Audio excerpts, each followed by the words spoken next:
আপনি যে মানুষটাকে খুব বেশি ভালোবাসতেন, সেই মানুষটার থেকে কি ব্যথা পেয়েছেন বা কষ্ট পেয়েছেন? যদি পেয়ে থাকেন তাহলে বিষয়টা খুবই স্বাভাবিক। কারণ এটা আমাদের পৃথিবীর চিরাচরিত নিয়ম। আম আমরা যাকেই বেশি ভালোবাসি বা যাকেই বেশি প্রায়োরিটি দিব, তার থেকেই কষ্ট পেতে হবে এটাই সত্য।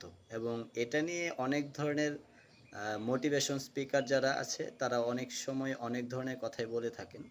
তো আমিও তাদের থেকে নতুন কিছু বলব না। আমার অভিজ্ঞতা মানে আমার যে অভিজ্ঞতা হয়েছে, সেই অভিজ্ঞতা থেকে আমাকেও এটাই বলতে হবে যে, আপনি যাকে বেশি প্রায়োরিটি দিবেন নিজের থেকেও বেশি, বা যাকেই বেশি ভালোবাসবেন, সে যেই হোক, আপনার পরিবার হোক, বন্ধু হোক, আত্মীয় হোক, আর নিজের প্রিয় মানুষটাই হোক। আমরা প্রিয় মানুষ বলতে যাকে ভালোবাসি পরিবারের পরে তাকেই বোঝাই।